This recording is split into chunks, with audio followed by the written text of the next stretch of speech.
You're evidencing the key skill of the moment. And I'm increasingly obsessed with it.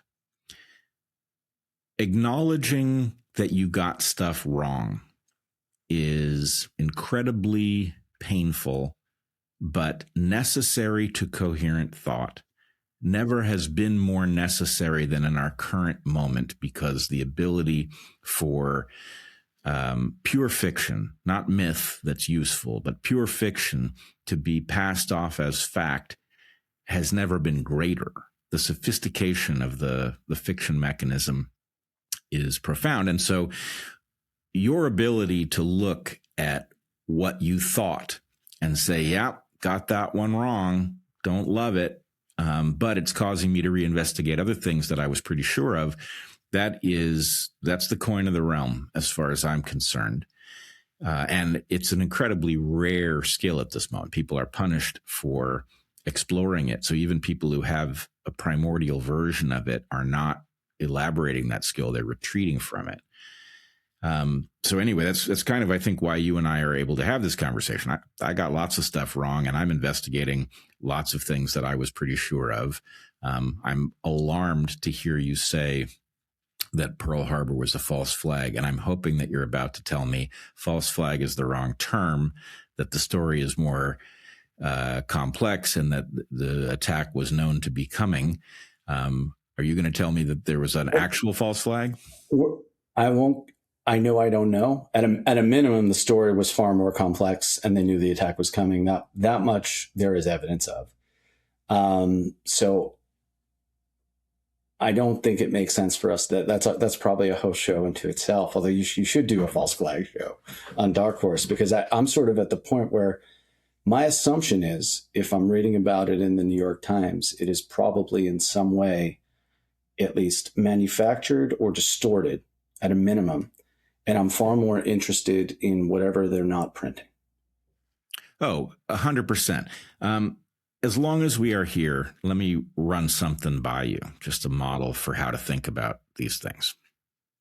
We have a unresolved conflict in civilization about how to think about what I will loosely call history.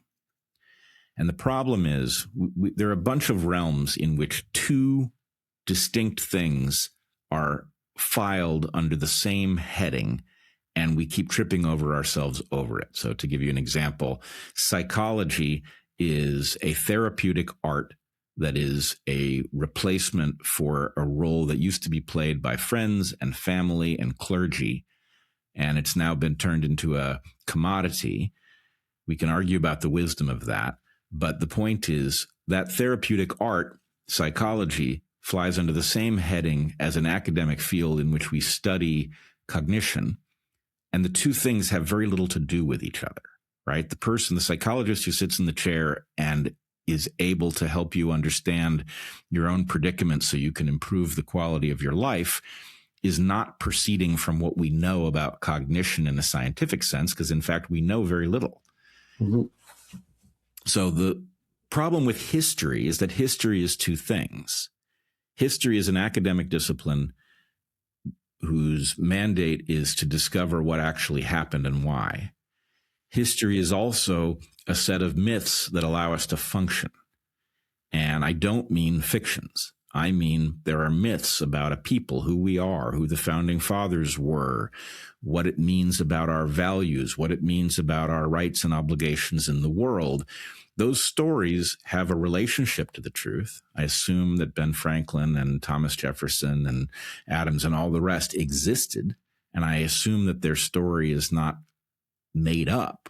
But I also assume that the picture that we hand over is really about functioning more than it is about the details that actually occurred. And so the point is, the academic historians and the custodians of the myth are tripping over each other because we haven't agreed whether history is a functional phenomenon or an analytic phenomenon. So there is, you can see how that dynamic applies here. But there's a question about what one needs to believe and what's true. And we, in the moment, are in what I call the Cartesian crisis, where because the fiction engine, which is not about myth is functional, fiction is lies, right? Now, obviously, there's fiction that is labeled as fiction in the bookstore. That's not what I'm talking about. But when the New York Times publishes lies to get you to behave in a way that's not good for you, but is good for whoever motivated the lying, that's a whole different architecture. It's something that should be resisted at all costs. And I don't know that it's true, but my guess is the New York Times at one time had a bias that there were always fictions in it that served the people who motivated them, but that it also had a truth-seeking element, which has more or less evaporated over time. And because the New York Times is a mirror for every other truth-seeking operation, which has been captured and commandeered, we now are left chasing our own tails over stuff like, do viruses exist? Right. And at some point you question everything such that you're completely paralyzed by the fact that you're not sure of any of the basics, either at the level of myth or the level of analysis. You just don't know what you've been fed that's garbage. Yes. So, it's cliche to say history was written by the victors, but it seems to be the case. I guess what I keep coming back to is two things. That one, the lies must be really, really significant for them to go to such great lengths to preserve them. Or the fictions, where I would use them interchangeably in this case. And two, what else are they lying about? Because right. the answers, and which is why, at least for my mileage, is I need to consider that everything I thought I knew may not be true, and that it does require some epistemological humility, because I realize that I'm a middle-aged man who actually doesn't know anything. I went through the Prussian school system and took Rockefeller medicine. And there's this architecture that in modernity we grow up with. And to your point, you talked about it in the psychology frame, but you can apply this broadly in terms of all the institutions. So yes, we've all been fed the same lines.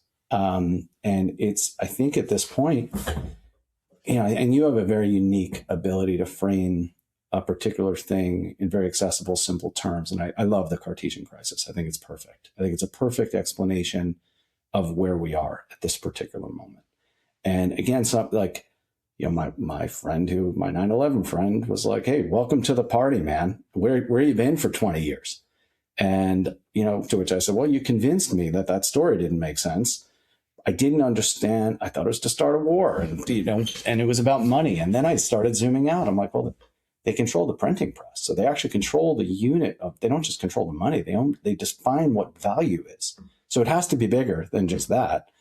And then, what I said to him, of course, is, well, the JFK people wondered what the hell took you so long.